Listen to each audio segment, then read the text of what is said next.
एक बार रात का समय था, मर्यादा पुरुषोत्तम रामचंद्र जी की नींद खुली। रात का समय था, भगवान रामचंद्र जी की नींद खुली। उधर सीता मैया सोई है, इधर लक्ष्मण सोए हैं, पास में उधर हनुमान जी सोए हैं। जंगल में है, घना जंगल है। 14 साल के वनवास के लिए निकले हुए हैं, विकटताएं हैं, बहुत दुख हैं, पीड़ाएं हैं। इनके बीच में अचानक खुली नींद और सोचते हैं कि दुनिया कहती है कि राम के नाम पर पत्थर तैरता है। राम सोच रहे हो, खुद सोच रहे हैं, खुद के लिए दुनिया कहती है वो सोच रहे हैं। बहुत विचित्र काम हो जाता है। दुनिया कहती है कि राम के नाम पर पत्थर तैरता है। तैर सकता है क्या? पत्थर कभी तैरता है क्या? ये भी गजब की बातें दुनिया में फैला दी गई कि राम के नाम पर पत्थर तैरता है। अरे पत्थर तैर कैसे सकता है यार? लकड़ी तैर सकती है, घास फूस तैर सकता है, पत्ते तैर सकते हैं, पत्थर कैसे तैर सकता है? पत्थर तो नहीं तैर सकता, पत्थर है, लोहा है, ये कैसे तैरेंगे? नहीं हो सकता। तब भी राम को मन में संदेह हुआ कि लाओ ट्राई करके तो देखें। दुनिया कहती है कि राम के नाम पर पत्थर तैरता है। राम चुपचाप उठे, झोंपड़ी से बाहर आए। जैसे ही राम उठे और झोंपड़ी से बाहर आ रहे थे तो हनुमान जी की आंख खुल गई। हनुमान जी ने देखा कि ये क्या हो रहा है? अकेले अकेले चुप चुप जा रहे हैं, बात क्या है?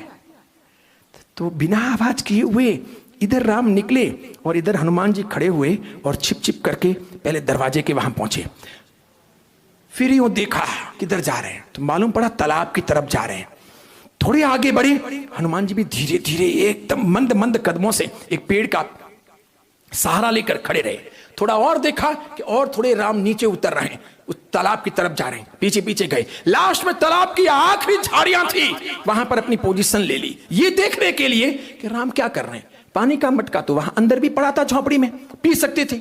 हाथ पैर धोने होते तो भी वहां पानी पड़ा था, तौलिया भी वहीं है। ये कर क्या रहे हैं?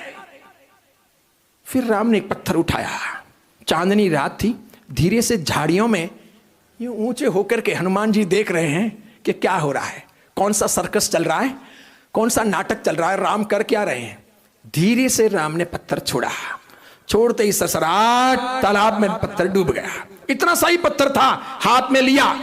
छोड़ने से पहले हनुमान जी ने, राम ने इधर देखा उधर देखा। वैसे रात का समय है, भले उजाला है, चांदनी रात है, लेकिन कोई नहीं देख रहा है। निश्चिंत हुए कि मेरे इस कृत्य को, मेरी इस गतिविधि को कोई नहीं देख रहा है, मैं छोड़ सकता हूं। छोड़ दिया। छोड़ते ही वो तो डूब गया और हनुमान जी को मजा आ गया। हनुमान जी ने ताली बजा दिया। हनुमान जी हंसे और राम चमके। राम ने पीछे देखा और राम को लगा फंस गए, पकड़ में आ गए, पोल खुल गई।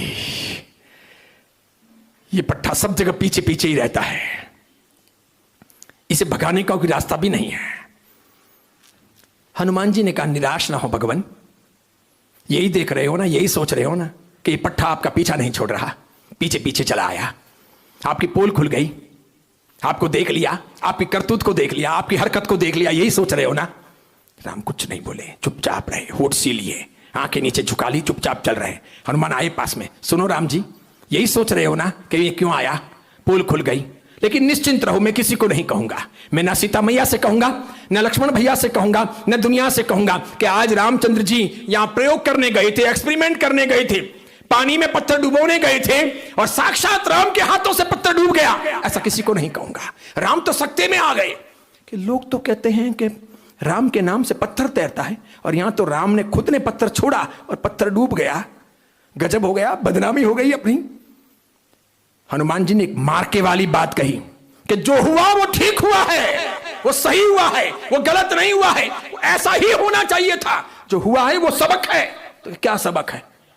लोग कहते हैं राम के नाम पर पत्थर तैरता है, यही है वो राम, और इसने लिया पत्थर। अब राम के नाम पर पत्थर तैरे तो राम के हाथों से भी पत्थर तैरना चाहिए। मैंने पत्थर छोड़ा और पत्थर डूब गया, तो क्या बराबरी तो हुआ है। राम के नाम पर पत्थर तैर सकता है, लेकिन राम जी से छोड़ दें वो डूबेगा ही ना, वो कैसे तैरेगा। जिसे भगवान छोड़ दें, जिसको भगवान का सहारा ना मिले, जिसको भगवान का हाथ ना मिले, वो तो डूब ही जाएगा।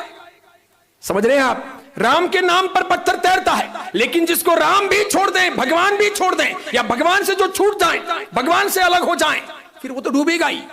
यानी जो धर्म से अलग हो जाए, भगवान से अलग हो जाए, भगवान से दूर हो जाए, धर्म तत्व से दूर हो जाए, उस आत्मा के फिर तिरने की कोई संभावना नहीं। वो है पाप कर्म।